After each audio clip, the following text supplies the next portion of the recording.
industri farmasi untuk mendistribusikan dan atau sambil memproduksi narkotik. Nah, Kimia Farma itu adalah salah satu dari sedikit industri yang ditunjuk oleh pemerintah untuk memproduksi dan mendistribusikan sediaan narkotik. Lalu di Plan Jakarta juga ada sterile sama solid juga. Lalu kita pindah ke Jawa Barat, di Bandung Banjaran tempat saya bekerja, itu kita memproduksi sediaan solid, liquid, powder, dan fitofarmaka atau herbal. Lalu R&D pun untuk mengakomodir ada sekian banyak plan, itu tuh terpusat R&D-nya ada di Bandung Banjaran. Jadi nanti kita transfer dari Plan Medan sampai Plan Bali. Lalu kita lanjut ke Cikarang, di Cikarang dekat Jakarta, kita memproduksi bahan baku dan produk kimia lainnya. Lalu ada di Singkona Indonesia Lestari, kita memproduksi herbal extract dan oils seperti essential oils untuk aromaterapi. Lalu kita pindah ke Jawa Tengah, di Plan Semarang kita memproduksi kosmetik seperti yang teman-teman mungkin familiar, ada produk kami, Marks dan Venus, itu diproduksi di Plan Semarang. Dan edible oil seperti oil minyak jarak dan lain-lain. Lalu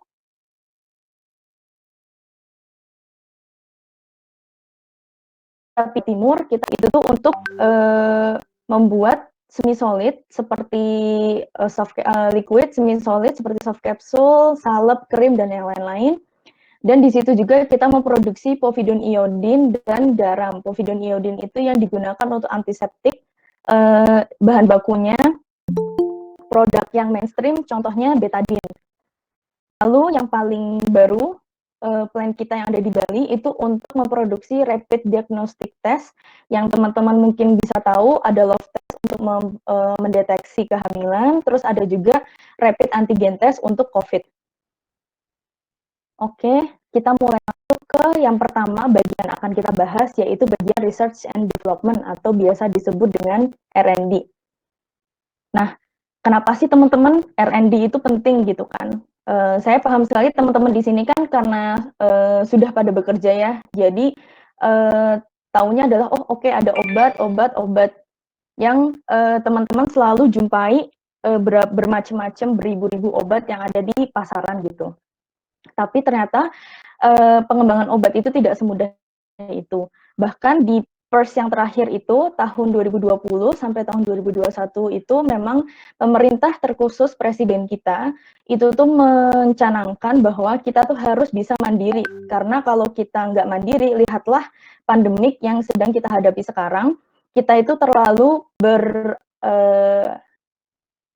merelay diri kita ke impor gitu. Jadi kita nggak mandiri. Kalau misal nanti ada pandemi, misal negara yang kita itu beli, ternyata mereka sendiri juga ribet dengan negaranya, kita bisa aja nggak akan mendapatkan bahan baku untuk produksi gitu. Jadi nanti kita bisa kolaps sistem kesehatannya.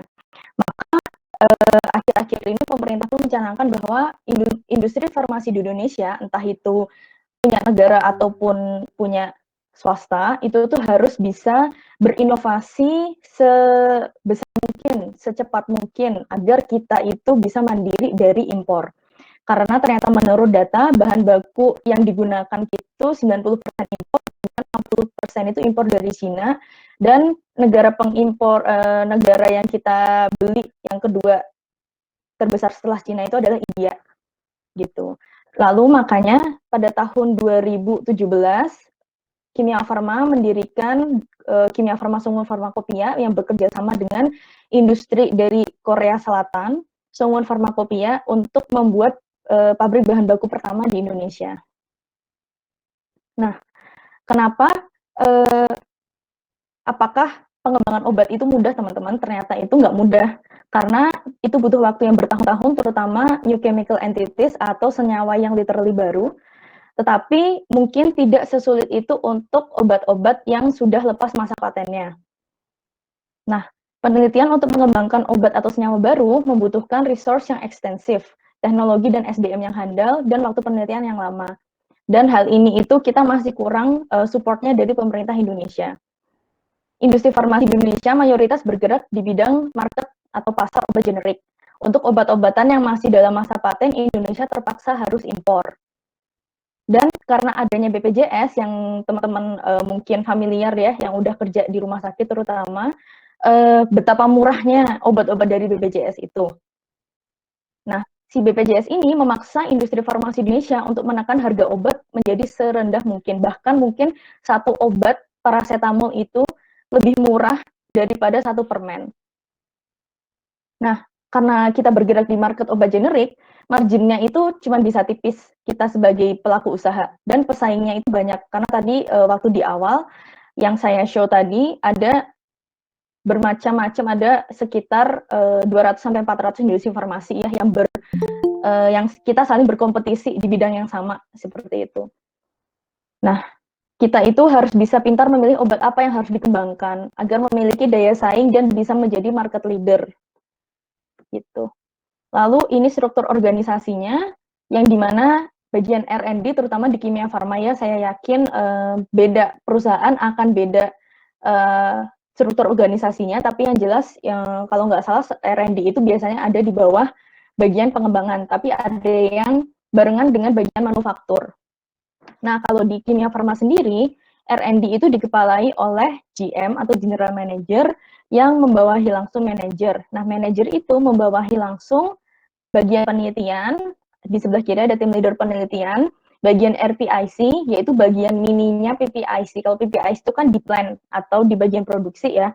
Kalau di penelitian sendiri, itu namanya RPIC. Bedanya di depan doang. Jadi, Research Planning, Inventory Control. Lalu, kita ada bagian support dan ada bagian Quality Management System. Nah, sebenarnya produk-produk yang teman-teman jumpai di pasaran itu pengembangannya seperti apa sih? Apakah semudah kita bikin kue atau sebenarnya itu adalah sulit? Nah, jadi kalau misal bisa disimplifikasi, suatu produk baru itu bermula dari adanya ide. Oh, aku pengen ngembangin ini, aku pengen ngembangin ini, aku pengen ngembangin ini. Nah, ide produk baru itu bisa datang dari mana aja. Bisa datang dari bagian marketing, bisa datang dari bagian business and development, bisa dari karyawan itu sendiri yang memberikan input kepada manajemen. Lalu biasanya diramu oleh bagian New Product Development atau NPD yang nanti teman-teman jika lanjut ke karirnya ke industri farmasi nanti akan familiar dengan istilah bagian NPD. Itu NPD itu adalah temannya R&D. Tapi NPD itu pengembangannya itu di bagian datanya sebelum nanti produk-produk itu akan masuk request-nya untuk dikembangkan ke R&D. Lalu bisa datang langsung dari direksi, bahkan dari R&D sendiri pun bisa memberikan input kepada manajemen untuk mengembangkan suatu produk. Lalu setelah adanya ide produk, misal ada 100, kan nggak mungkin semuanya itu kita develop. Jadi kita kaji dulu ya, kalau bahasa kerennya namanya feasibility study atau disingkat FS. Nah, habis itu mungkin dari 100 itu nanti akan terkerucut lagi, misal nanti ada 10 produk atau ada 50 produk yang ternyata sanggup kita kembangkan. Nah, pengembangan produk itu pun nggak semata-mata pengembangan obat baru aja. Jadi bisa aja kita rejuvenasi obat eksis atau bisa pengembangan produk yang benar-benar baru. Rejuvenasi produk eksis itu contohnya misal kita mau repurposing suatu produk yang awalnya itu buat A, ternyata kita mau untuk B. Atau misal produknya tuh awalnya tuh mengandung A, kita itu pengen misalnya vitamin. Kayak Renovit, misal punyanya Konimax itu ada Renovit biasa sama ada Renovit yang isinya seperti itu. Lalu kalau pengembangan produk baru sendiri bisa juga nggak semata-mata dikerjakan oleh R&D aja. Karena bisa aja kita sebagai suatu industri farmasi tidak memiliki fasilitas yang adekuat atau fasilitas yang oke untuk memproduksi suatu produk misal. Jadi kita nanti bisa bekerja sama dengan pihak ketiga untuk mengembangkan produk tersebut.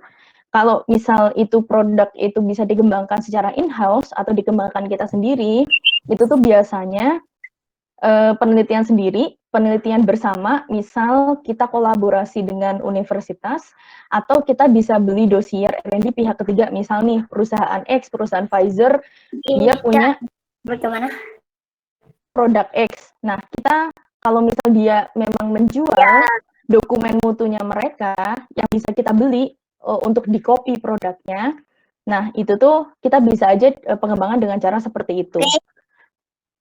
Lalu kalau misal dari NPD sendiri, misal kita udah kolaborasi finish product. Jadi misal yang zaman sekarang ya banyak itu di bidang kosmetik, yang notabene pabriknya itu cuma satu, tapi banyak brand yang beli dari pabrik itu.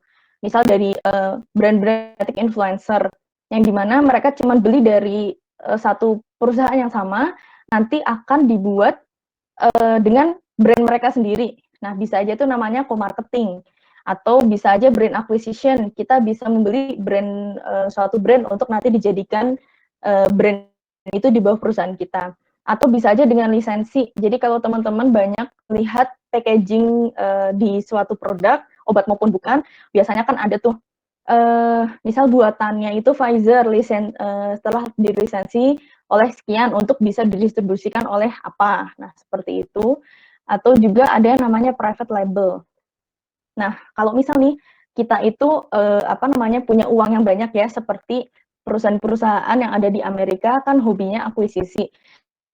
Nah, kalau kita itu baru melakukan akuisisi sekali, contohnya Kimia Farma, Sungun Farmakopia, kita incer dengan perusahaannya dari Korea itu, maka kita bawa tuh teknologi mereka ke Indonesia, lalu kita dirikan bukan perusahaan sih, kita dirikan suatu entitas yang namanya Kimia Farma Sungun Farmakopia, seperti itu. Nah, sebenarnya itu alur proses penelitian atau timeline-nya penelitian yang rata-rata secara umum di Indonesia itu seperti apa sih gitu kan. Nah, itu tuh kita mulai dari research planning dulu. Jadi kayak kita buat planning nih penelitian kita tuh atau mau mulainya atau jalannya seperti apa. Nah, itu biasanya bisa sampai 1 bulan lah karena nggak terlalu sulit ya membuat research planning. Lalu kita lakukan proses pengadaan, itu tuh bisa lama karena biasanya yaitu kita balik lagi ke isu kita di awal, hampir 90% semua resource kita yang digunakan untuk memproduksi obat itu kita masih impor, dan apalagi di masa pandemik sekarang, supply chain-nya kan berantakan ya, jadi banyak barang yang delay, banyak barang yang harusnya datangnya cuma 1 bulan sampai 2 bulan bisa sampai 3 sampai setengah tahun sendiri karena memang sedang adanya pandemik seperti itu. Lalu kita masuk ke lab scale. Ke lab scale di sini kita ada pengembangan formula, pengembangan metode analisis. Habis itu nanti kita melakukan validasi. Habis itu kalau sudah formulanya dan metode analisisnya sudah tervalidasi, kita upscaling ke pilot scale dengan mesin produksi. Lalu kita masukkan ke stabilita produk hasil upscale kita dengan mesin produksi, dan kalau memang produk itu harus uji klinis atau uji bioekivalensi, maka kita berikan produk kita ke pihak ketiga yang melayani uji bioekivalensi. Lalu jika itu semuanya sudah MS atau masuk syarat, maka kita lanjutkan dengan penyusunan dokumen mutu atau dosier, biasanya disebut di industri farmasi. Lalu setelah itu akan muncul nomor izin edar. Nah, kalau dipersingkat kira-kira seperti ini teman-teman. Jadi kita buat research planning ya, ada peneliti formulasi, ada peneliti analisis. Nah, jadi peneliti formulasi itu kalau di R&D itu tugasnya bisa pesan bahan, kita setelah bikin research planning ya kita sourcing, kalau biasa orang keren ngomongnya itu kita sourcing, ngubungi supplier, ngubungi prinsipal, kita butuh bahan ini. Lalu kita trial lab formula, validasi, dan pilot. Nah, itu kita akan berhubungan dengan bagian pengadaan, bagian peneliti bahan baku, untuk ngecek bahan baku kita itu memenuhi syarat atau tidak. Kita itu bisa, kalau waktu trial di lab, itu tuh kita berhubungan dengan kepala laboratorium juga, untuk scheduling dan macam-macam. Lalu kita itu punya asisten peneliti yang mengerjakan seperti operator yang ada di produksi, seperti itu. Lalu kita juga kalau waktu kita transfer ke plant menggunakan fasilitas produksi untuk skala pilot, kita berhubungan dengan bagian transfer teknologi biasanya disebutnya. Lalu kita kan punya sampel ya, kita sudah bikin obat, kita punya sampel, kita berikan ke peneliti analisis. Nah, peneliti analisis ini yang nantinya akan menganalisis sampel-sampel yang akan kita berikan ke dia, seperti itu.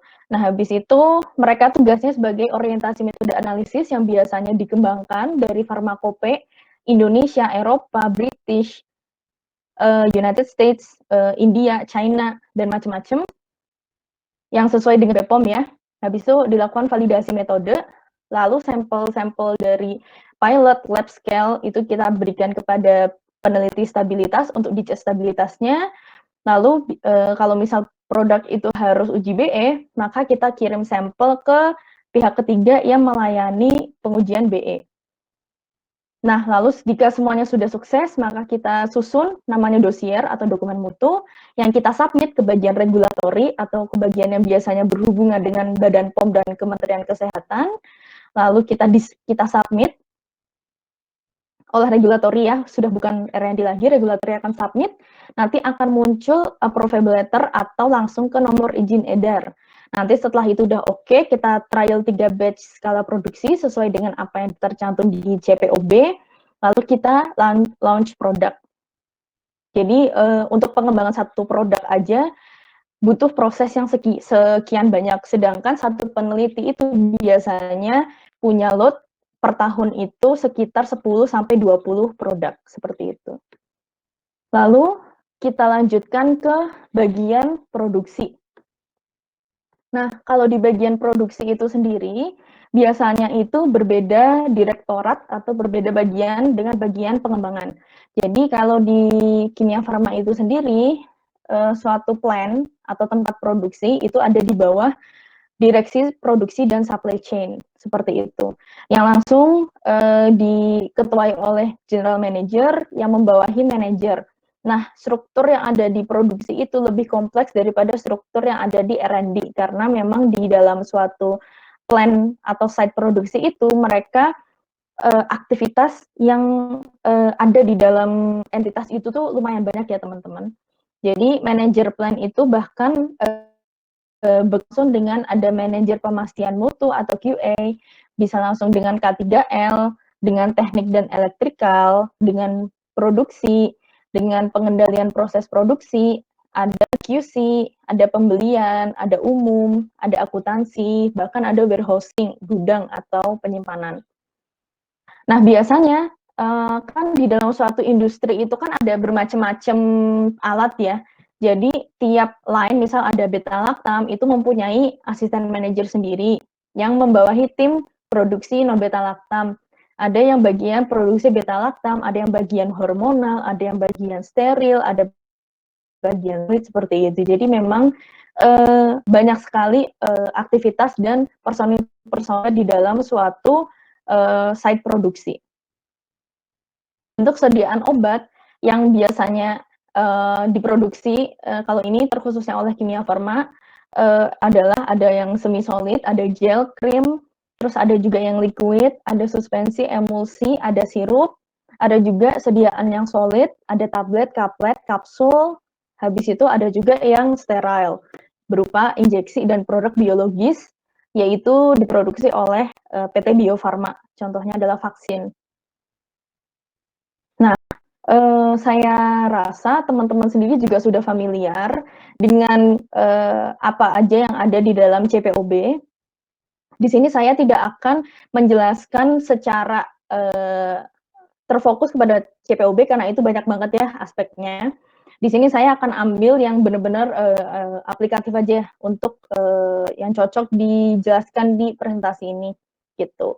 Jadi sebelum kita masuk ke proses produksi sesuai dengan bentuk sediaannya, kita harus mengenali dulu di luar kepala kelas ruang produksi ya, karena kita nggak mungkin kita mau ngeproduksi steril tapi masuknya ke tempat yang non steril. Nah, kalau di CPOB kan ada sekitar A, B, C, D, E, F, G. Ada sekitar 7 ya kelas.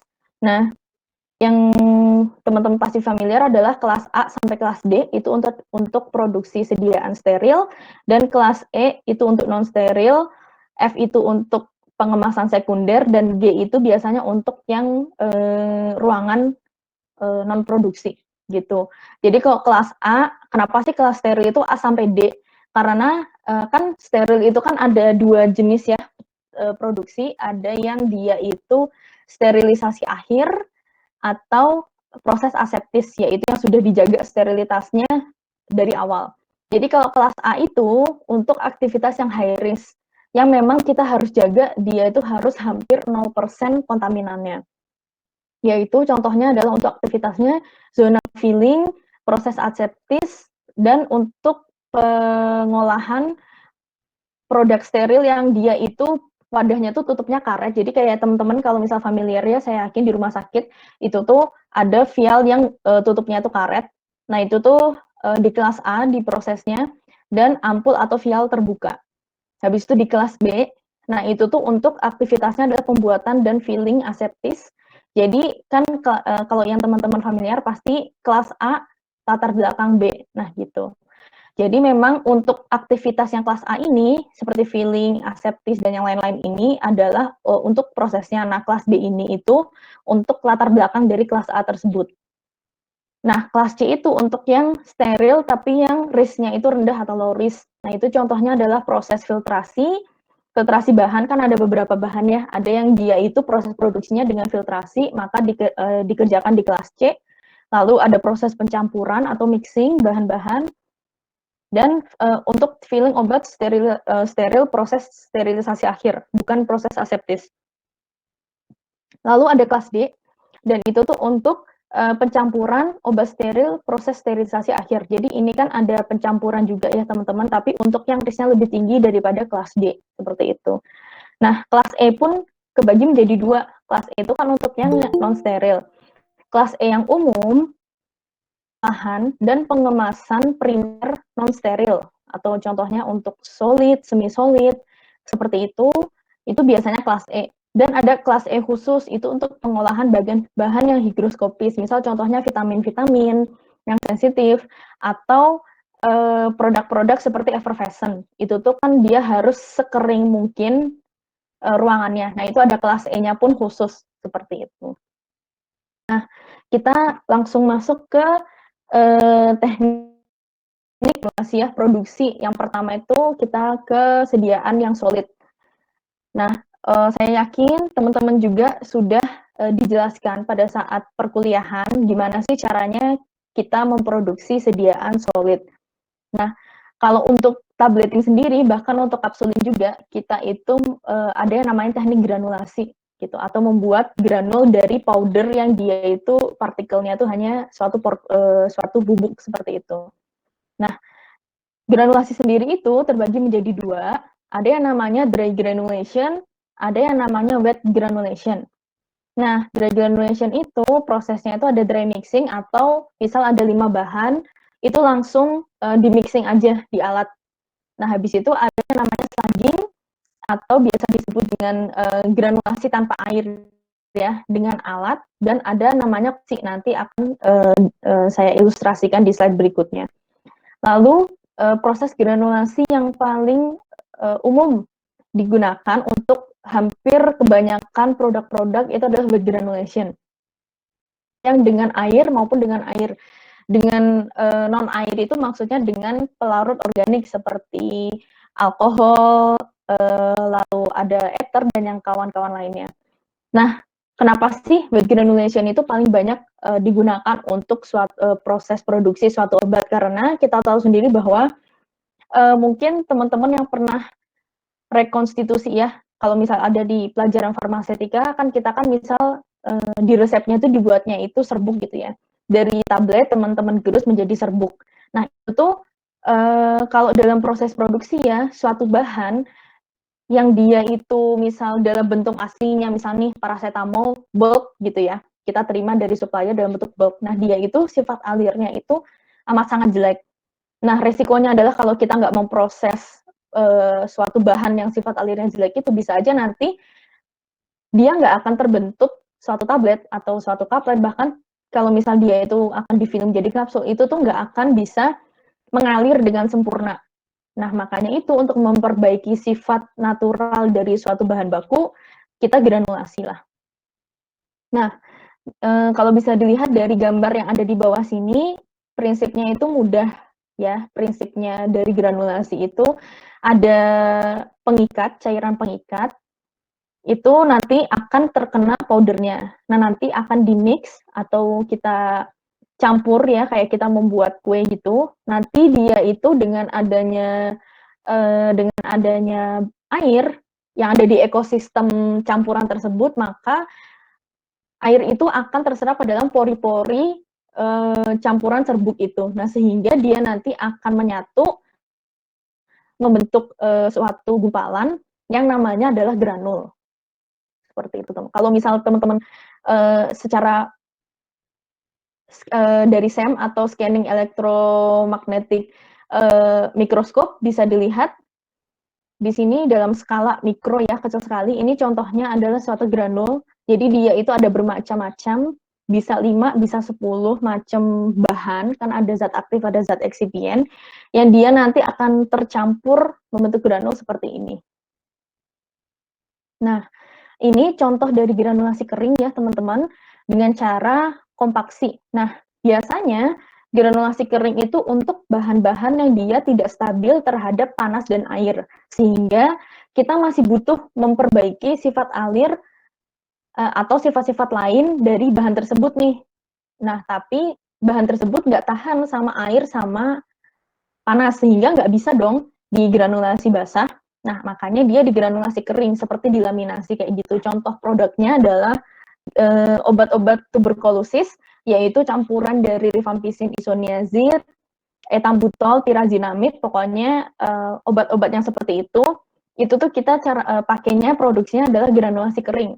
Karena memang keset banget si bahan bakunya itu dengan cara namanya ini lorer compactor.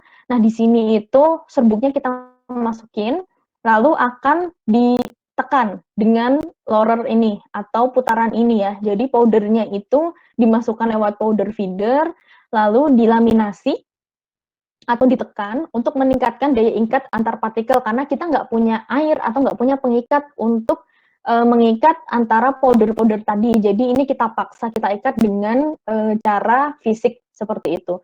Lalu kan sudah terbentuk seperti wafer gitu, nanti akan seperti apa ya? Seperti lempeng-lempengan. Nah, tapi kan kita butuh ukuran partikelnya seragam. Maka nanti akan kita ayak atau kita giling dengan granulator.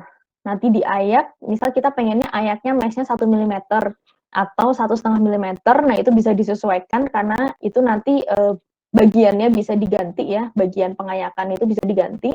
Nah, nanti setelah itu dia akan sebagai produk jadi yang siap untuk diolah untuk produk untuk tahapan selanjutnya. Nah, kalau granulasi basah itu sendiri untuk bahan-bahan yang dia itu tahan air dan tahan panas. Karena nanti kita akan memasukkan pengikat dan kita akan mengeringkan dengan panas yang lumayan tinggi, bisa 60 sampai 80 derajat Celcius. Nah, caranya adalah biasanya kalau diilustrasikan seperti ini nih. Jadi ini namanya adalah high sear mixer atau mixer ya untuk singkatnya. Nah, biasanya di dalam high sear mixer itu kita ada yang namanya sebelah kiri itu ada namanya chopper untuk mencacah di sini ya. Biasanya di samping, dan ada yang namanya impeller atau pengaduk. Nah, itu biasanya ada di tengah-tengah. Lalu di bagian atasnya kita masukin powder di atas ini dan diberikan cairan pengikat. Nah, jadi ini dari sekian macam powder kita masukkan cairan pengikat, impellernya nyala kecepatan tinggi, choppernya nyala kecepatan tinggi, nanti akan terbentuk suatu granul. Partikel zat aktif dan eksipien yang terikat satu sama lain. Lalu kalau sudah mendapatkan granul yang oke, kalau misal teman-teman ada praktek farmasetik ya, sediaan solid, nah itu tuh sampai dia bisa dikepal biasanya, dan itu tuh maksudnya bagus, robust gitu, nanti akan ditransfer. Nanti akan ditransfer ke FBD atau fluid bed dryer. Nah, di sini nanti setelah dikeringkan didapatkan LOD atau kadar air yang diinginkan, itu nanti dia akan di-milling, karena dia kan terbentuknya kan bongkahan-bongkahan granul, sedangkan kita pengennya itu ukuran partikelnya itu yang sama rata. Nah, itu tuh nanti akan di-milling, di dry mill. Nah, lalu setelah itu kita mixing lagi nih, final mixing, biasanya ditambahkan lubrikan.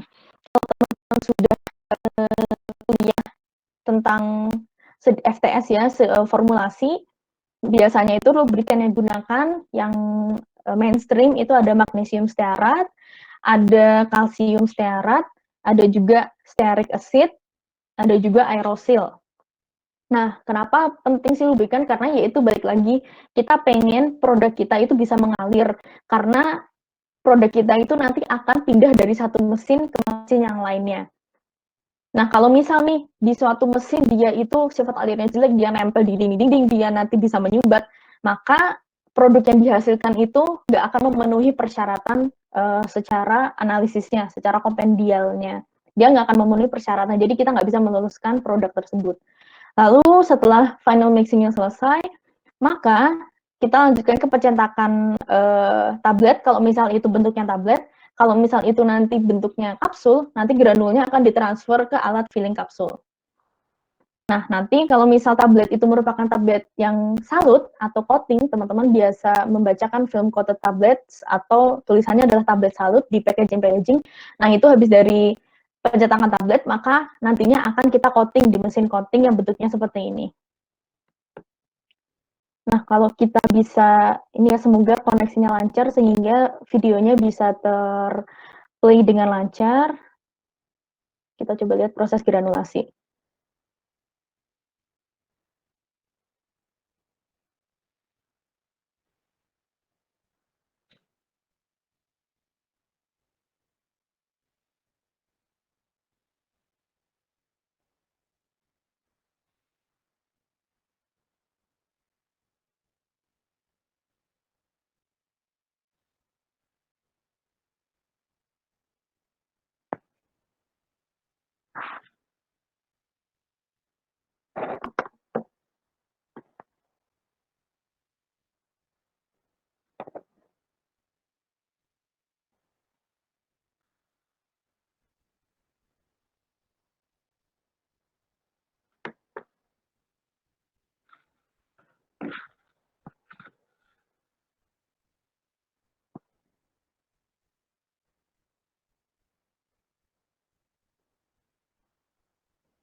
Nah, ini impeller ya tadi teman-teman.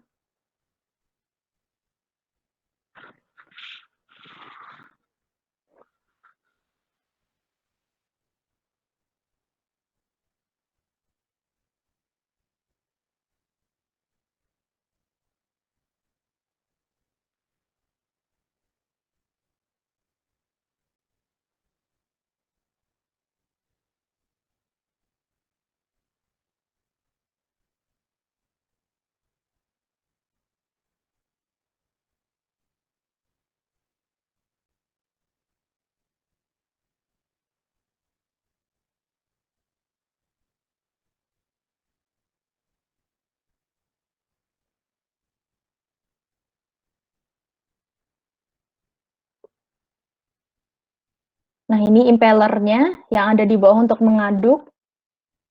Nah, yang di sebelah kiri ini adalah choppernya untuk mencacah powder supaya nggak membuat adonan yang besar seperti roti kayak gitu.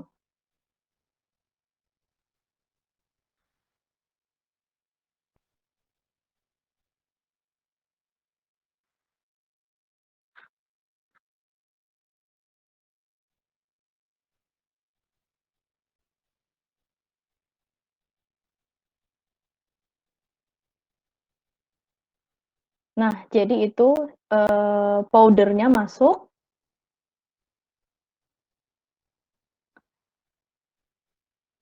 Nah, yang sebelah sini di atas itu ada cairan yang tempat untuk pemasukan cairan. Nah, ini adalah kontainer dari cairannya.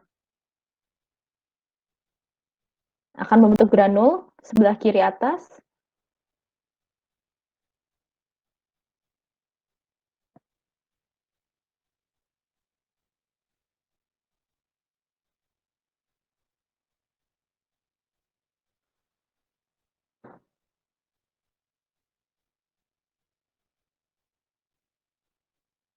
Nah, ini adalah pengayakan untuk menghomogenasi partikel ukurannya.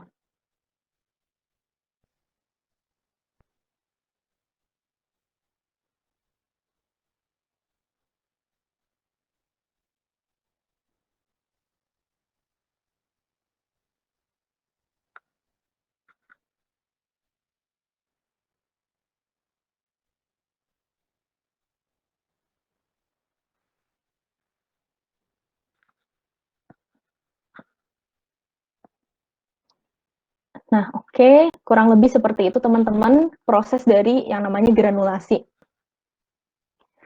Oke, kita lanjut ke proses selanjutnya. Kalau misal proses granulasi itu granulnya nanti sudah diayak, sudah dikeringkan, sudah ditambahkan fase akhir yaitu biasanya lubrikan.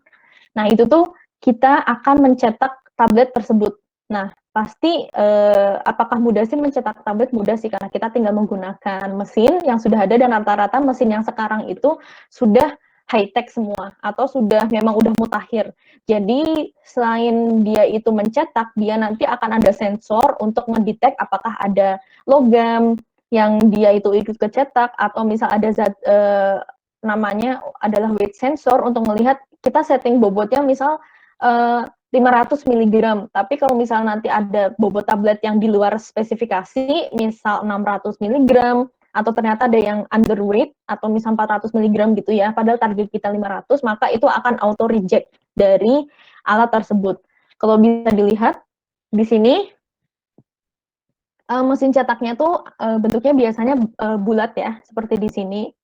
Kalau misal mau lihat bagaimana sih cara kerjanya itu, di sini ada feeder, ada di sini nanti akan ada tempat untuk masuk powder ya teman-teman. Biasanya nanti di atas ini ada hoppernya atau corong untuk menerima powder gitu. Nah, ini ada yang namanya punch, upper punch, ada lower punch, dan ini ada dice atau pencetakan ya di sini. Nah, nanti si upper punch itu kita misal pengennya kekerasan tabletnya sekitar 40 sampai 70 newton. Itu tuh nanti kita mainnya ada di upper punch compression sama lower punch compression. Nanti kita atur pressure-nya berapa sehingga kita pengen tabletnya itu keras atau tabletnya itu tuh rapuh gitu. Bukan rapuh berarti tabletnya tuh jelek ya, dalam artian misal tabletnya itu ternyata harus hancur di mulut gitu ya, orally disintegrating tablet, atau biasa disebut disingkat dengan ODT. Nah, itu tuh berarti dia kekerasannya nggak boleh tinggi. Kalau misal kekerasannya tinggi, nanti pasien itu misal menghisap-hisap tabletnya, kok nggak hancur-hancur, padahal kita butuhnya itu dia hancurnya cepat. Nah, itu biasanya kekerasannya rendah. Kalau misal untuk obat-obat biasanya, misal tablet yang immediate release atau control release, misal yang selama beberapa jam, itu biasanya kekerasannya itu tinggi ya normalnya. Nah, itu tuh yang bisa kita atur dari mesin pencetakan tablet itu adalah pre-compression pressure sama main compression pressure-nya ini. Dan kita bisa atur juga bobot tabletnya lewat weight control unit ya. Di sini ada yang namanya weight adjustment RAM, yang ini kan dice-nya kayak gini ya. Jadi kita nanti akan mengatur juga, kita pengennya 100 mg, 200 mg, 500 mg, itu akan diatur di dalam mesinnya itu sendiri. Nah, habis itu granul itu nggak cuma dibuat tablet aja, yang seperti apa yang kita tahu, banyak juga sediaan kapsul yang ada di pasaran. Nah, gimana sih caranya kita filling kapsul itu? Kalau misal waktu zaman kuliah itu kan di lab itu diajarinya adalah kita pakai tray kapsul, habis itu kita masukkan kapsulnya satu-satu dan kita secara manual mengisi kapsul tersebut. Kalau yang di industri itu sudah menggunakan juga mesin yang dia itu bisa jalan sampai 40 sampai puluhan sampai ratusan ribu kapsul per jam, jadi cepet banget untuk memenuhi kebutuhan pasar ya teman-teman. Nah, itu tuh cara jalannya tuh ya ini, misal nih di sini itu cangkang kapsul kosong kita masukkan di sini. Nah, itu tuh nanti dia akan memisahkan sendiri antara badan kapsul dan tutup kapsul. Nah, nanti akan masuk ya ke sini. nanti di sini setiap stationnya ini biasanya ada 10 contohnya. Nah, di mana nanti akan dari kapsul kapsul feeder ini akan lanjut ke powder feeder. Di sini kan ada hoppernya ya teman-teman, sebelah kiri ini atas. Nah, powdernya itu dimasukkan di sini, powder feeder, nanti dia akan turun ke bawah. Nah, inilah kenapa suatu sifat alir sediaan atau suatu produk itu harus bagus, karena nggak mungkin kan kalau misal dia itu akan lengket di bawah-bawahnya ini, nanti kapsulnya nggak ada isinya gitu. Makanya sifat alirnya itu tuh harus bagus.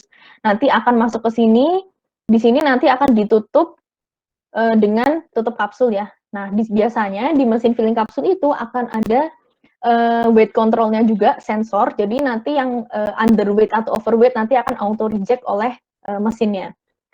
Jadi yang bisa kita setting dari alat ini adalah bobot isi kapsul. Kan misal kita pengennya kapsulnya ya, ini ada macam-macam kapsul, kan kita pengennya kapsul nomor 0, itu tuh kapasitasnya sekitar 350 sampai 450 mg. Kita pengennya ada yang bobotnya 350, ada yang bobotnya 400, ada yang bobotnya 450. Nah, itu tuh dari satu ukuran kapsul kita bisa setting macam-macam bobot. Nah, itu disettingnya dari setting bobot di mesinnya. Dan kita bisa setting juga dengan putaran. Jadi kayak sifat alirnya yang nggak begitu bagus, kan butuh waktu lebih untuk powder itu mengalir dari atas sampai bawah. Makanya direndahkan. Tapi kalau untuk powder atau campuran atau granul yang dia itu sifat alirnya itu bagus, biasanya ya udah RPM-nya dipercepat aja. Karena kenapa sih itu kita pilihnya cepat? Karena semakin cepat putaran disknya, maka akan semakin cepat juga waktu produksinya, yang kita tahu sendiri bahwa waktu adalah uang.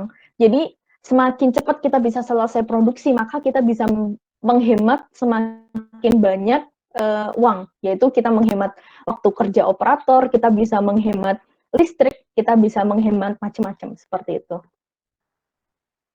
Produksi liquid ya. Jadi saya rasa sudah dijelaskan juga pasti di formulasi sediaan non solid. Di sini akan diilustrasikan aja produksi liquidnya seperti apa.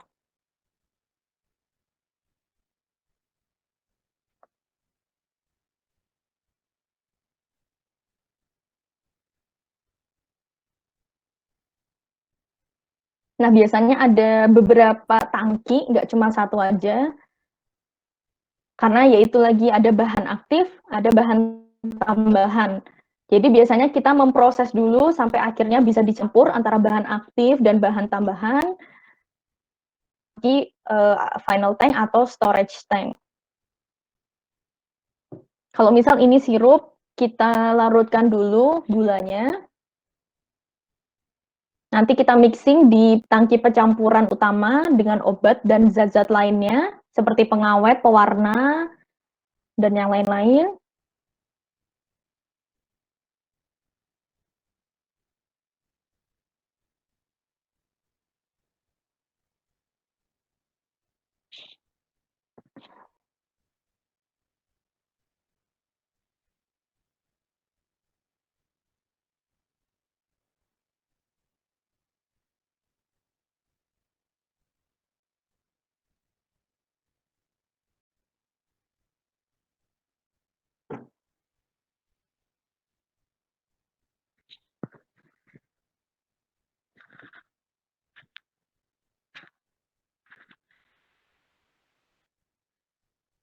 Nah, setelah sudah selesai mixing, biasanya kan ada sekian ratus liter. Nah, itu akan disimpan di namanya di storage vessel.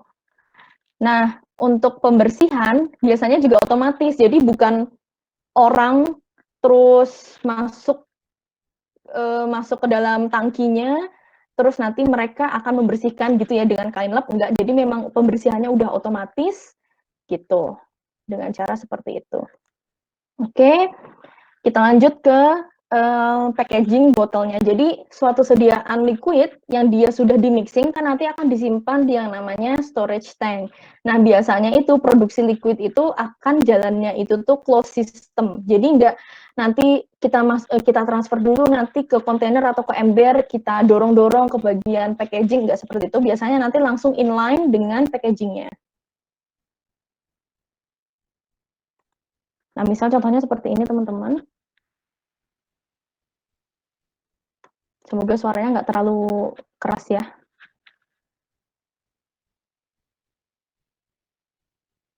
Jadi botol yang sudah dibersihkan, itu nanti akan masuk secara inline ke mesinnya, mesin filling botol.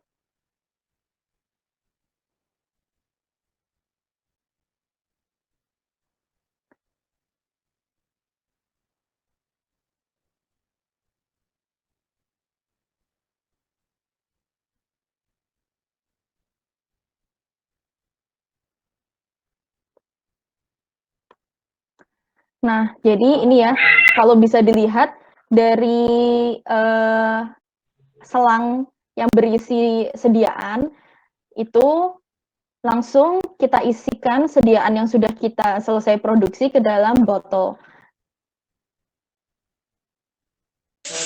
Itu semuanya di ruangan steril ya, Bu ya? Kalau ini kan karena ini bukan sediaan steril, Bu, jadi ini ruangannya non steril, biasanya kelas E, seperti itu. Iya, biasanya kan sediaan sirup, misal sirup paracetamol ya yang ditemuin di apotek maupun rumah sakit. Nah, itu kan sediaan non steril. Jadi ini settingnya non steril. Tapi sistemnya tertutup untuk menghindari kontaminan yang tadi saya bilang itu closed system seperti itu. Berarti ada operatornya dari luar gitu? Iya, Bu, betul sekali. Karena memang zaman sekarang itu rata-rata industri juga sudah punyanya itu alatnya high-tech semua ya, jadi mutakhir gitu. Kita itu udah terkontrol semua nih oleh mesin. Jadi operator itu beneran menerima instruksi kerja apa aja yang harus dicek. Nanti dia kerjanya dari luarnya ini, dari luarnya sistem ini. Nanti akan tetap harus ada operator yang present, Bu, untuk ngecekin secara manual seperti itu.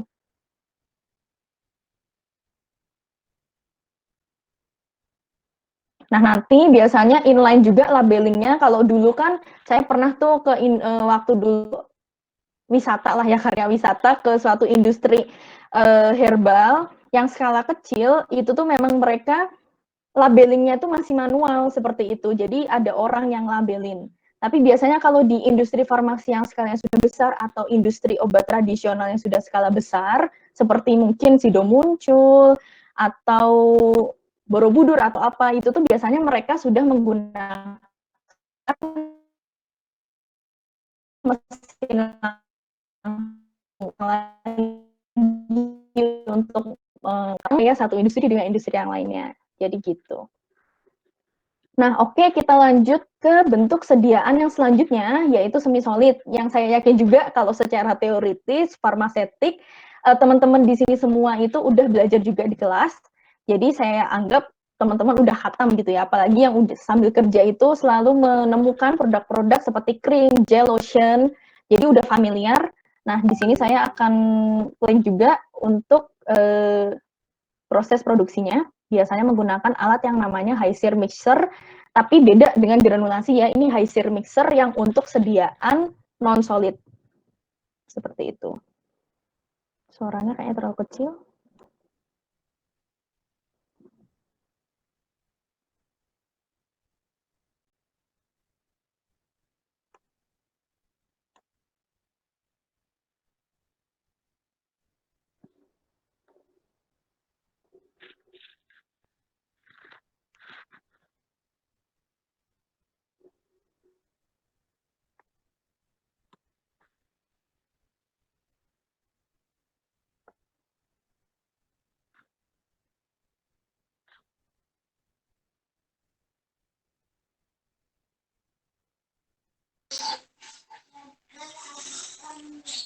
Suara videonya enggak kedengaran, Bu. Oh iya, Bu, kurang gede ya. Ini sudah maksimal padahal. Nah, jadi saya sambil ceritain aja. Nah, ini caranya misal dia membentuk suatu emulsi ya. Nah, bisa aja dia nanti bisa buat krim, gel, sama lotion. Nah, itu tuh karena misal krim, gel, sama lotion, sama emulsi, itu kan ada 2 fase, ada fase minyak dan ada fase air. Nah, makanya dia itu nggak dengan pencampuran biasa seperti yang sirup tadi, nggak bisa, karena nanti takutnya antara fase air dan fase minyaknya itu tidak akan tercampur dengan merata, karena kita butuh pencampuran kenceng banget gitu kan untuk nge-breakdown partikel secara molekular dari minyaknya itu tersebut supaya bisa campur dengan air dengan nanti bantuan surfaktan. Nah, nanti tadi si mixernya pun berbeda ya, bentuknya ada kayak bundar-bundarnya seperti itu, yang dia itu dengan pressure air, itu tuh nanti, nah ini pompanya, pompa vakumnya, dia nanti akan menyedot dan akan memuntahkan kembali, nah ini teman-teman, larutan yang tersedot kayak gitu. Jadi itu akan terus-terusan terputar dengan tekanan seperti itu. Perbedaan antara mesin mixing dari si mixing biasa, sirup yang tadi di awal yang sudah kita lihat itu kan pakai kayak pengaduk biasa dengan mesin yang biasanya untuk mencampur 2 fase, biasanya fase minyak dan fase air kayak gitu. Nanti akan terbentuk suatu campuran yang stabil kayak gitu. Oke. Nah, yang selanjutnya sudah selesai nih yang produk yang non steril, tadi ada solid, ada semi solid, sama ada liquid, itu kan non steril ya. Nah, itu kita masuk ke produksi steril. Ini yang benar-benar dengan istilahnya closed systemnya itu benar-benar closed system. Bahkan biasanya di dalam suatu fasilitas steril itu hanya 2 orang yang boleh present pada saat yang boleh, maksudnya boleh hadir ya di dalam ruangan pada saat produksi, karena untuk meminimalisir semaksimal mungkin kontaminan, walaupun si personel atau operator produksinya itu udah pakai baju astronot, tapi tetap aja itu dibatasin. Beda sama waktu produksi non steril, produksi produk-produk biasa kayak tablet, sirup, itu tuh kita masih boleh masuk, bahkan kadang kita sewaktu misal kunjungan ke industri kita ikut masuk ke dalam produksinya nggak apa-apa, tapi untuk steril ini amat sangat dibatasin gitu. Waktu dulu saya pernah main ke Konimex, ke bagian produksi sterilnya itu, di apa namanya, produksi tetes mata ya, tetes matanya tetes matanya si Konimex itu kalau nggak salah namanya Vision atau apa gitu ya produknya. Nah itu tuh kita mahasiswa itu hanya melihat dari koridor aja gitu. Saya juga pernah main ke Paprof dan Bio Farma, kita hanya melihat dari koridor aja nih, nggak bisa beneran melihat mesinnya secara dekat, karena ya balik lagi itu untuk meminimalisir kontaminan semaksimal mungkin. Jadi kalau set produksi steril BUMN Farmasi itu ada di Kimia Farma Plan Jakarta, seperti yang sudah saya jelaskan di depan tadi, ada di PT Lukas Jaya yang ada di Kota Bandung, dan ada di PT Fafros di Plan Semarang. Yang teman-teman familiar itu dengan di Kota Semarang ya. Selain dengan steril seperti injeksi, misal injeksi paracetamol, habis itu infus, dexamethasone, injeksi sediaan antiretroviral, misal remdesivir yang untuk COVID.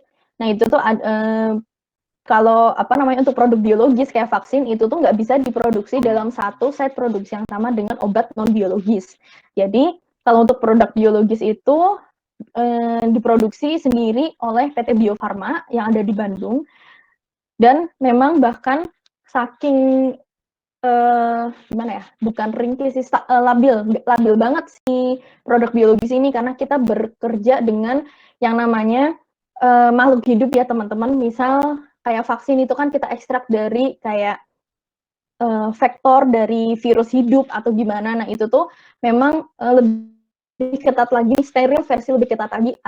Ada peraturan sendiri yang mengatur tentang produksi produk biologis yang diatur oleh entah itu FDA, WHO, atau EMA dari Eropa. Nah, BUMN Farmasi ini yang pertama, dan sampai tahun 2020 atau enggak 2019 itu Bio Farma itu satu-satunya yang memproduksi vaksin di Indonesia dan produk biologis.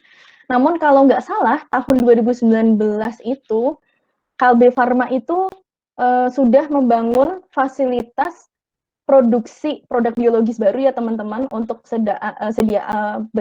produk biosimilar namanya.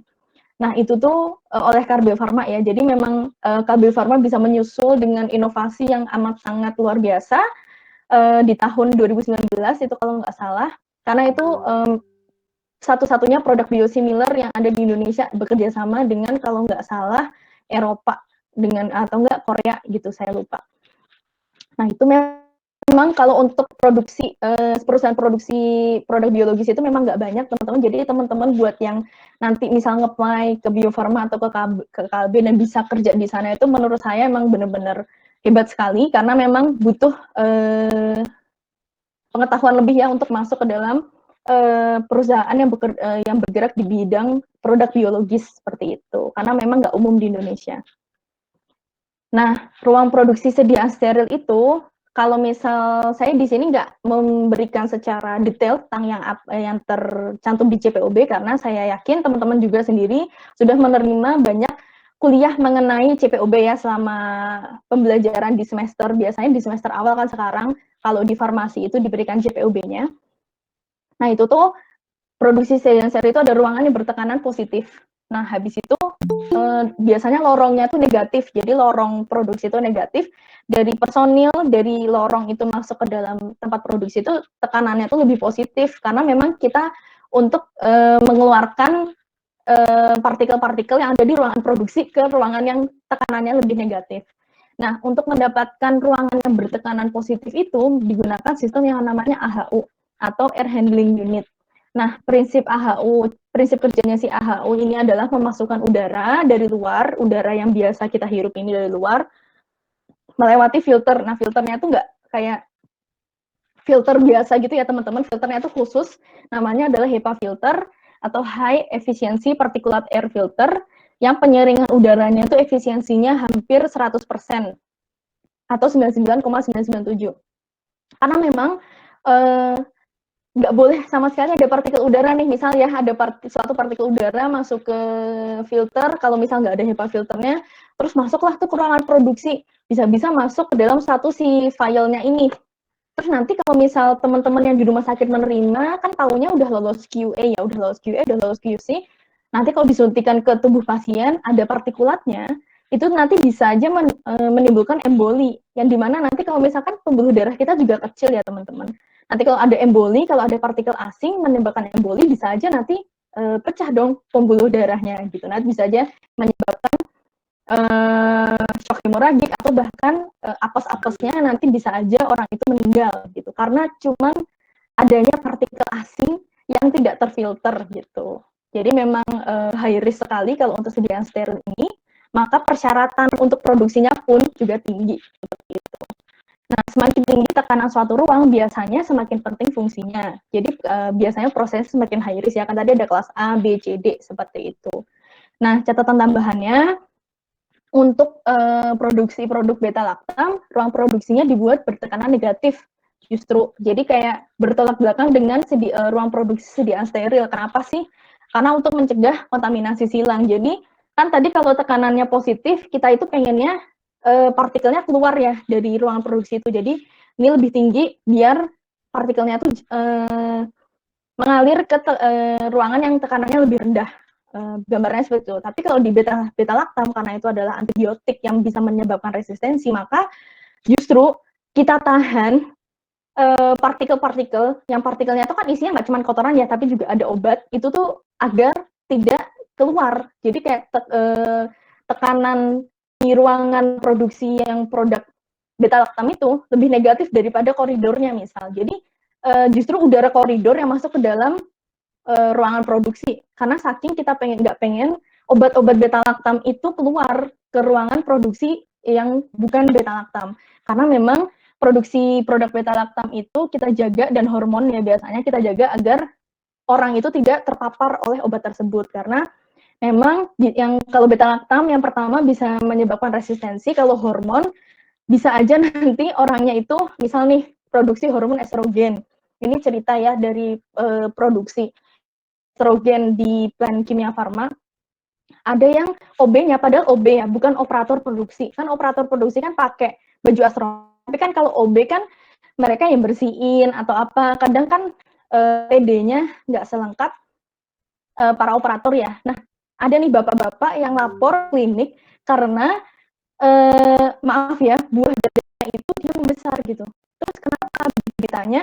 Oh ternyata dia bersihinnya di bagian produksi estrogen. Nah kalau laki-laki menerima estrogen, nanti ya entah itu kulitnya lebih halus, bisa kulit lebih halus, jadi kayak perempuan gitu. Tapi ini buah dadanya membesar seperti itu. Jadi memang untuk menkontaminasi silang biasanya dalam ruang produksi beta laktam dan produksi hormon itu tuh ruang produksinya dibuat bertekanan negatif. Nah untuk lebih lanjut teman-teman bisa cek lagi di JPOB 2018 dan POPP-nya. Nah lalu yang terakhir untuk di bagian produksi, nah itu ada produksi obat tradisional atau herbal. Nah, kalau kimia farma termasuknya adalah IoT ya, industri obat tradisional, kan ada UMOT, ada UKOT, dan ada industri ekstrak. Nah, di sini itu memang kimia farma sendiri karena fokusnya ke produk kimia, bukan ke produk herbal, jadi kita cuma punya sedikit untuk produk herbalnya. Kita ada batu gin, untuk batu ginjal, itu udah ada lama semenjak zaman kakek-kakek kita mungkin ya, ibu-ibu, bapak-bapak. Nah, terus ada juga Enkasari untuk kumur mulut, untuk mencegah infeksi. Nah, itu ada juga Fitocare. Fitocare itu adalah minyak kayu putih yang diproduksi di Plant Semarang. Ada Fitocare untuk anak, ada Fitocare untuk dewasa, dan ada Asifit untuk ibu-ibu yang ASI-nya ingin memperlancar ASI-nya, produksi ASI biasanya ada Asifit, nah itu kapsul. Nah, segala peraturan produksi obat tradisional herbal tercantum dalam CPOTB dan harus dipenuhi. Kalau misal ada satu persyaratan yang nggak dipenuhi, maka sertifikatnya bisa dicabut. Nah, seperti itu. Nanti teman-teman juga bisa memperdalam, kan ada nanti ya, ada juga pelajaran dari nanti akan diperdalam. Kalau yang penasaran bisa cek di CPOTB. Oke, kita masuk ke bagian yang selanjutnya. Kan ada setelah R&D produksi, kita masuk ke quality control atau biasa disingkat QC dan quality assurance atau biasa disingkat QA. Si QA dan QC ini yang ada tanda hatinya ya, yang warna merah itu termasuk di dalam struktur organisasi plant. Nah, biasanya diketuai oleh asisten manajer. Nah, untuk men-ensure atau memastikan bahwa kualitas proses dan produk itu terjamin. Nah, fokus dari quality control itu untuk melakukan pengujian. Jadi kita masuknya ke QC dulu, bukan QA. Nah, kalau si QC itu, dia itu fokusnya itu melakukan pengujian. Apa aja sih yang diuji, gitu kan. Bahan awal, nah itu ada berupa bahan baku dan bahan kemas. Jadi bahan awal ya, itu tuh biasanya orang itu mengira bahwa, oh strip atau aluminium yang digunakan untuk kemas itu adalah bahan baku, bukan. Jadi kalau di kita itu istilahnya adalah bahan awal. Nah, bahan awal itu ada bahan baku, ada bahan kemas. Bahan baku sendiri itu ada yang namanya bahan aktif, misal paracetamol. Nah, ada bahan tambahan. Bahan tambahannya itu misal yaitu MG stearat, ada laktos, ada mikrokristalin, ada cornstarch. Nah, itu namanya bahan tambahan. Lalu QC juga menguji produk jadi, yaitu produk jadinya itu ada produk jadi sama ada produk yang sebelum itu jadi produk jadi yang diolah di tengah-tengah, misalnya habis granulasi, kan itu juga ada sampel. Jadi QC pun juga mengolah produk antara dan produk ruahan. Lalu QC itu nanti juga akan menguji sampel yang dari lingkungan. Kan ada bagian K3L. Yang K3L itu yang nantinya akan memastikan bahwa oke, udaranya itu nggak ada polutan, airnya yang digunakan itu oke, sesuai dengan standar produksi. Kalau air yang digunakan untuk sediaan steril, misalnya water for injection, WFI-nya untuk bikin larutan injeksi itu tuh oke. Ada ruangan pun dicek, nanti mikroba ruangannya berapa, partikel ruangannya berapa. Dan untuk limbah pun dicek juga kan. Itu tuh bagian yang melakukan memang K3L nih, yang ngambil sampel, membuat peraturan, tapi yang nguji sampelnya tetap bagian QC. Lalu juga pemeliharaan fasilitas, pemeliharaan oleh bagian teknik dan umum, tapi pengujian sampelnya itu tetap di QC gitu. Jadi lingkungan biasanya K3L, kalau fasilitas biasanya ada di bagian teknik dan umum. Nah, ruang lingkupnya dari quality control itu sendiri. Kalau Tadi QA tadi apa sih? kalau QA itu Bu, QA itu quality assurance ya. Nah, quality assurance itu nanti menjaminnya sistem. Jadi di sini kita masuk dulu ke QC karena QA dan QC itu memang banyak orang itu terbalik-balik ya. Nah, nanti di sini akan saya jelaskan lingkupan kerja apa sih yang dikerjain sama QA dan QC. Nah, di sini kita ke QC dulu nih karena kita habis dari proses produksi. Nah, di sini biar kita inline, biar bisa tergambar apa yang dikerjakan. Nah, dari produksi itu ada yang namanya produk. Nah, itu tuh nanti sampel-sampelnya itu akan dikerjakan oleh QC yang melakukan pengujian. Nah, ruang lingkupnya itu adalah ada incoming material inspection atau inspeksi bahan baku, ada in process control atau proses kontrol secara selama produksi itu berjalan. Misal dalam granulasi kita ambil masanya, kita cek tablet, kita cek sebelum dikemas, kita cek setelah dikemas, kita cek. Nah, itu in process control. Ada mikrobiologi, ada ongoing stability, dan ada arsip tertinggal. Kita masuk yang pertama, ada incoming material inspection. Itu tuh jadi bahan baku awal itu tuh kita nggak boleh semena-mena percaya sama supplier ya. Kayak kita, aku tahu tuh suppliernya itu pamornya bagus, ya udahlah kita terima aja langsung pakai produksi, nggak bisa gitu. Jadi bahan baku itu semuanya, mau itu air pun itu tuh juga diuji, alkohol pun itu juga kita uji berapa persennya. Habis itu macam-macam spesifikasinya yang tercantum dalam kompendial ya. Habis itu tuh dari suppliernya ngirim bahan baku kita terima di gudang gitu kan. Habis itu statusnya nggak langsung dipakai, jadi statusnya itu karantina. Nah, habis itu di bahan baku ini kita kasih label nama dan kode bahan, nomor batch, statusnya. Jadi kan gudangnya tuh satu ya, gudang bahan baku tuh satu. Ada sekian ribu bahan yang kita pakai untuk sekian ratus produk.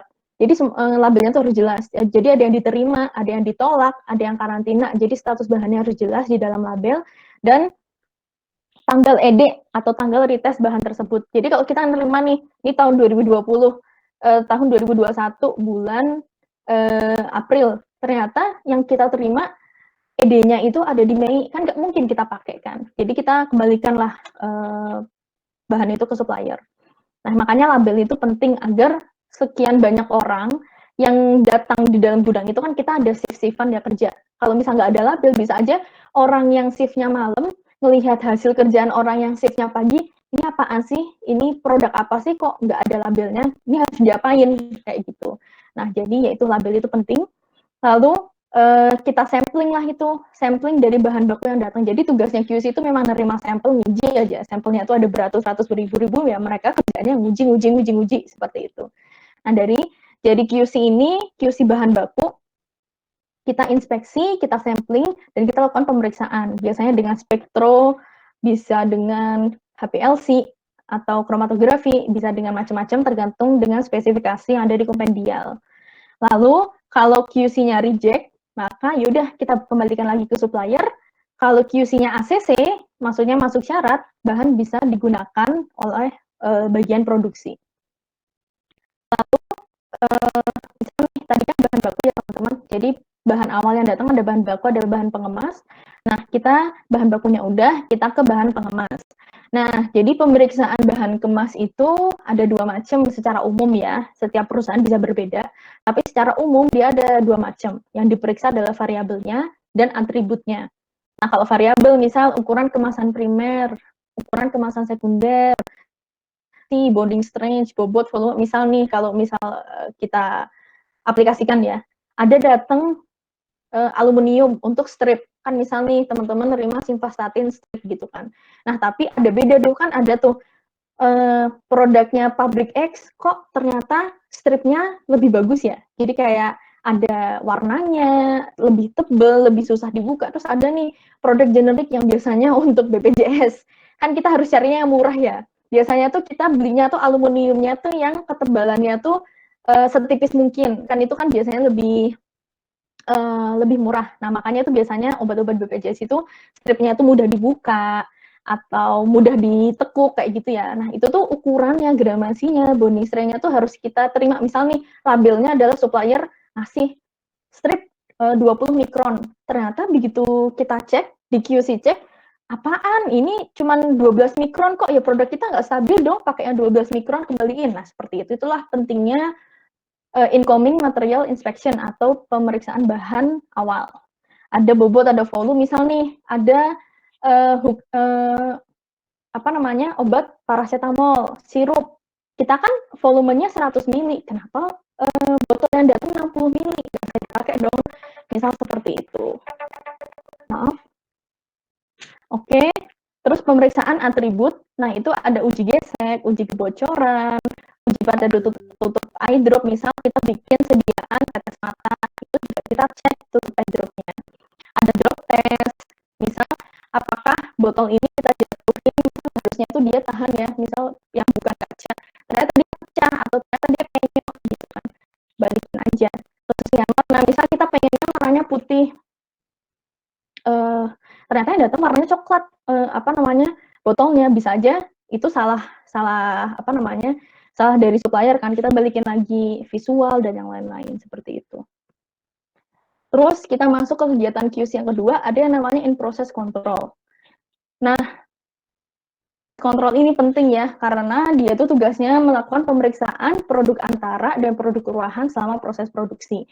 Nah, misal nih, dari yang tadi saya jelaskan di awal, misal wet granulation atau granulasi basah, itu kan prosesnya ada ya dari awal sampai akhir, dari mixing, drying, milling, kayak di FBD tadi, terus habis itu diayak, dicetak, di coating, itu tuh apakah semuanya langsung berjalan dengan lancar-lancarnya? Enggak, seperti itu teman-teman. Jadi kayak di setiap proses itu ada checkpoint.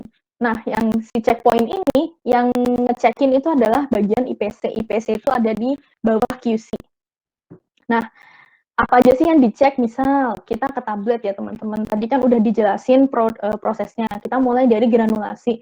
Dari granulasi ini kita cek dulu nih homogenitasnya, yaitu kita cek kadar air dan kadar zat aktif. Misal ternyata oke, pencampuran 10 menit, dicek nih sama orang IPC, apa-apaan nih kadarnya cuma 80%, otomatis dia nggak bisa dong dilanjutin ke lubrikasi dan cetak, ya kan? Gagal, ulangi lagi prosesnya gitu kan, sampai itu sesuai dengan spesifikasi.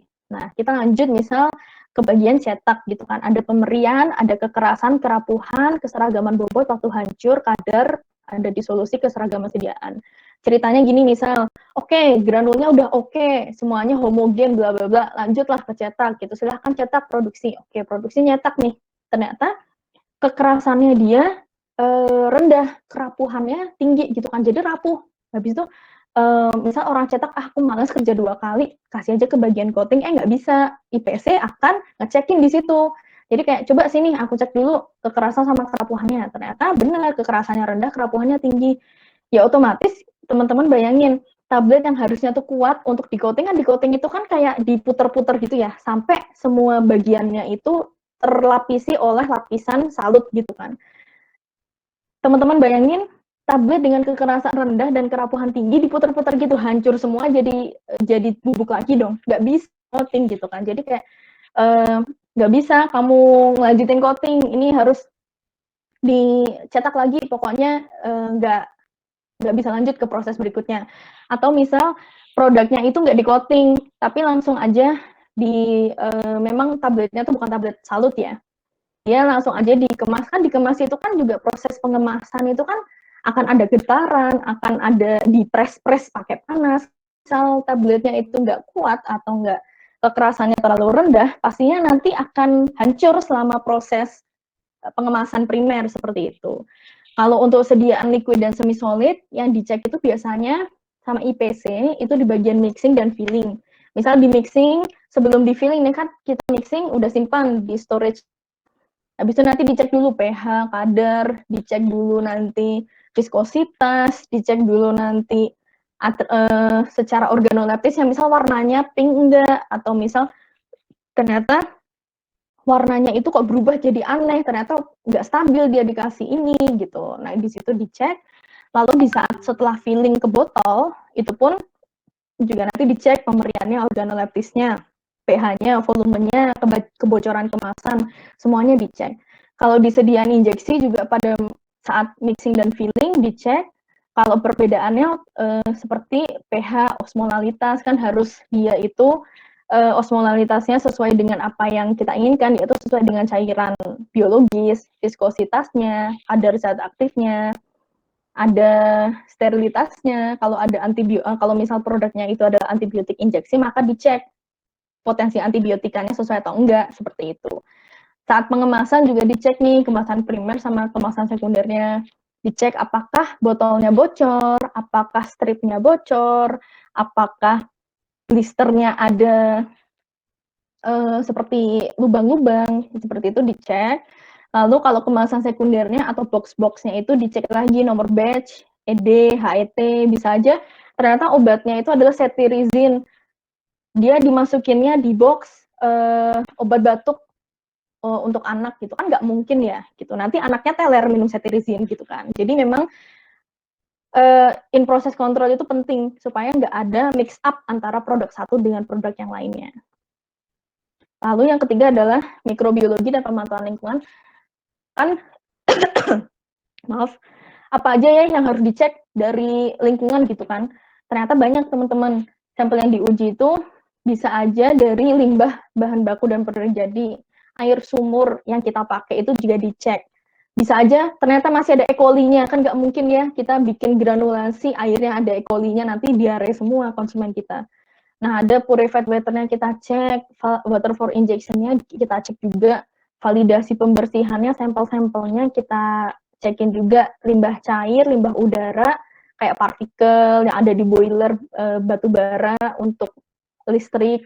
Habis itu ada limbah padatnya, abu insenerator untuk saat kita pemusnahan bahan-bahan, itu kita juga cek sebelum kita buang lagi ke pihak ketiga atau kita buang, misal kalau air kan kita buang lagi ya ke pengairan, kan nanti kan pengairan itu akan digunakan oleh masyarakat sekitar juga untuk ya entah itu untuk minum, entah itu untuk nyuci, maka itu harus memenuhi persyaratan yang ada gitu.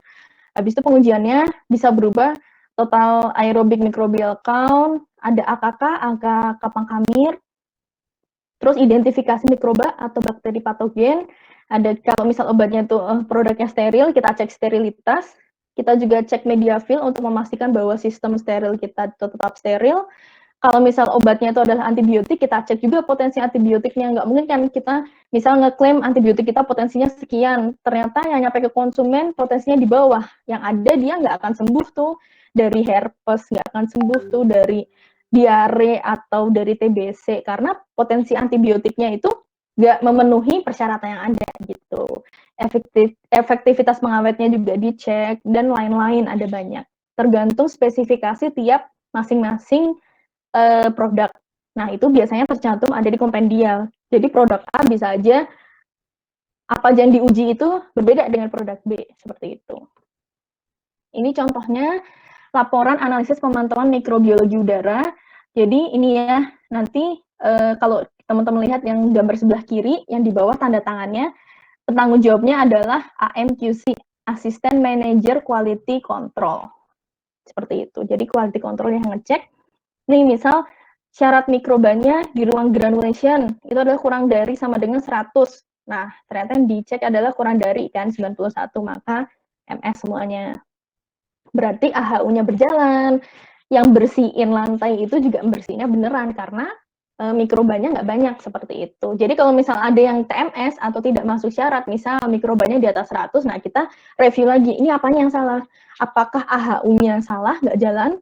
Kayak filter udaranya, apakah udah terlalu kotor? Atau ternyata OB yang bersihin lantai-lantai, ternyata OB-nya dia ngacau gitu. Jadi kayak, oh ternyata dia nggak bersihnya dengan benar, makanya dia tuh masih kotor, seperti itu. Makanya ini penting dilakukan secara berkala. Nah ini misal laporan pengujian bahan tambahan atau di sini namanya bahan pembantu ya, atau teman-teman familiarnya mungkin excipient. Misal ya, ini kita lihat sampelnya apa. Dari misal satu sampel aja, ini ya teman-teman ada 16 parameter. Mulai dari pemerian, cairan jernih, tidak berwarna, ada aktivitas, ada pH, ada logam berat, ada E. coli. Nah, semuanya ini ada referensinya, ada di Pharmacop Indonesia edisi 5, FI 5. Ada USP 32, ada Permenkes RI. Jadi ini ya referensinya ini bisa aja ini 16 parameter, tapi mungkin bahan lain misal cuma 5 parameter bisa jadi. Jadi kita nanti lihat lagi referensinya biasanya di Farmakope atau di peraturan yang menyangkut seperti itu. Nah, ini pengolahan air limbah oleh bagian K3L ya. Kalau misal udah pernah di-share pada waktu kuliah, jadi semua limbah nggak langsung kita buang ke pengairan warga. Karena bisa aja nanti kita meracuni warganya dong. Kita produksi hormon KB, kita langsung buang air-air yang untuk bersihin atau untuk proses, bisa aja nanti warga sekitar yang minum pakai itu, mandi pakai itu, nyuci pakai itu, nanti kena limbah-limbah yang kita buang ke mereka seperti itu. Jadi ini ada peraturannya juga, biasanya diatur oleh ada peraturan Pemda itu yang mengatur, yang saya juga nggak saya cantumkan di sini ya teman-teman. Nah itu karena bukan expertise saya, tuh biasanya orang K3L yang ngurusin untuk permasalahan pengolahan air limbah. Lalu kita lanjut lagi ke fungsi yang selanjutnya. Setelah pengujian mikrobiologi dan lingkungan, ada yang namanya ongoing stability. Jadi pengujian stabilitas produk jadi. Produk jadi itu kan kita untuk mengukur tanggal ED, mengukur beyond use date kayak gitu kan. Itu tuh kita cek nih, kita tahan beberapa sampel, dicek ongoing stability-nya, interval ujinya untuk produk jadi setiap 3 bulan untuk tahun pertama dan setiap 6 bulan untuk tahun kedua. Jadi ada 0, 3, 6, 9, 12 itu tahun pertama. Habis itu lanjut ke 18 sama ke biasanya cuma sampai 2 tahun sih, lanjut ke 18, habis itu ke 24 ya, 24 bulan. Nah, habis itu kalau misal ED atau kadaluarsa produk itu lebih dari 2, maka untuk tahun berikutnya setahun sekali sampai dengan 1 tahun setelah waktu kadaluarsa produk. Jadi ED plus 1 rumusnya, ED plus 1. Nah, ini biasanya nggak perlu dihafalin sih, karena memang nanti akan ada namanya SOP-nya, ada cara kerjanya, semuanya sudah tercantum ya. Jadi nggak perlu dihafalin, nanti tiap produk itu nanti akan ada SOP-nya masing-masing untuk pengujiannya. Nah, sampel ujinya itu minimal tiap batch 1 bulan dari produk yang dibuat untuk tiap kekuatan dosis. Misal ada simvastatin 20 mg. Ya udah deh, aku mau ngujinya yang 20 gram aja. Ngapain nguji banyak-banyak? Nggak bisa. BPOM maupun Kemenkes tidak akan menerima laporan seperti itu. Jadi, setiap walaupun bahan baku bahan aktifnya sama-sama simvastatin atau sama-sama misal bisoprolol, tapi ada tingkatan masing-masing itu harus dicek juga. Nah, habis itu dan tiap jenis kemasan primer, misal untuk obat generiknya dia ngemasnya pakai strip. Nah, untuk obat brandednya atau yang bermereknya dia pakainya blister. Sama-sama simvastatin 20, yang satu pakai strip, yang satu pakai blister. Nggak bisa cuma salah satu yang diuji. Jadi dua-duanya tetap diuji. Dan biasanya dipilih batch awal. Parameter pemeriksaannya, parameter sesuai dengan spesifikasi produk jadi, dan panduan uji stabilitasnya merujuk ke aturan dari ICH.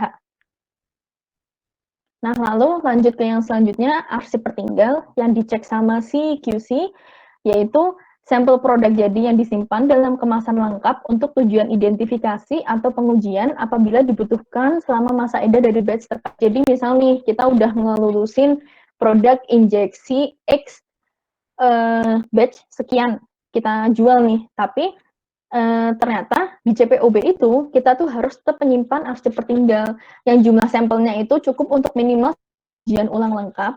Jadi misal satu batch ada 100.000 file. Kita ambillah tuh untuk pengujian lengkap kita butuh berapa, misal 20 file. Kita simpan tuh 20 file.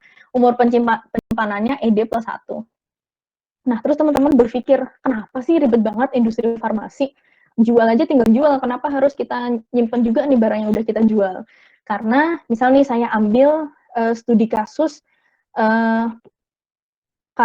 malpraktek di suatu rumah sakit yang ada di Bintaro yang sempat heboh di tahun 2019 atau enggak 2018, yang tentang ada nih ibu hamil yang sedang proses dia itu proses giving birth, apa ya, proses pelahiran. Nah itu tuh kan biasanya kan diinduksi ya, ibu-ibu hamil itu biasanya diinduksi. Nah, suntikannya itu kan suntikan yang ada di sumsum tulang belakang ya, di spinal. Nah, habis itu ternyata setelah itu ibu itu meninggal. Kalau misal teman-teman familiar dengan kasus ini ya, itu tuh produknya Kalbe injeksi. Nah, ternyata begitu kan rumah sakitnya itu dituntut oleh keluarganya gitu. Ternyata setelah diusul-usul cuman karena salah label. Jadi harusnya tuh itu adalah injeksi X, ternyata dia si Kalbenya ini tuh dia salah ngasih label. Jadi dia ngasih labelnya itu ke produk Y gitu kan. Yang notabene itu udah rilis ke pasar, lah tuh sama rumah sakit itu untuk kebetulan untuk induksi ibu hamil yang mau melahirkan. Nah, ternyata ya kalau misal itu apa namanya ternyata adalah misal dia itu untuk pemacu detak jantung misal yang harusnya ibu hamil sudah stres, detak jantungnya tinggi, dikasih obat yang itu gitu. Habis itu otomatis ya ibu itu qadarullohnya meninggal gitu kan. Nah, jadi memang polisi habis itu segala suatu pihak yang terlibat itu ngubunginnya ke perusahaan itu yang ngeliat lagi, bener nggak sih obat kamu ini batch sekian beneran produk ini nggak, kenapa bisa membuat orang meninggal gitu kan. Makanya itu yang pentingnya adalah arsip tertinggal. Jikalau ada masalah atau kita nyebutnya ya post market surveillance atau setelah obat itu sudah dipasarkan terus ada masalah atau komplain dari pelanggan, kita cek lagi nih, oh oke, pembuatan produk 2019 batch sekian, kita cek lagi nih di arsip tertinggal kita, oh ada, ya udah kita cek lagi, oh ternyata ini tuh ada gini-gininya. Nah, itulah kenapa pentingnya arsip tertinggal gitu. Jadi nggak gampang memang untuk merilis suatu produk kalau kita bergerak di bidang kesehatan karena berhubungan dengan nyawa orang seperti itu. Nah, kita lanjut ya ke analisis gitu kan. Si orang-orang QC ini kerjanya pakai apa sih gitu kan? Biasanya itu kerjanya tuh pakai macam-macam, ada HPLC, ada spektro, ada FTIR dan macam-macam. Tapi biasanya yang paling banyak ditemukan itu dan wajib dipunyai itu adalah namanya adalah dissolution tester. Dissolution tester itu adalah alat yang digunakan untuk melarutkan produk jadi dalam medium disolusi.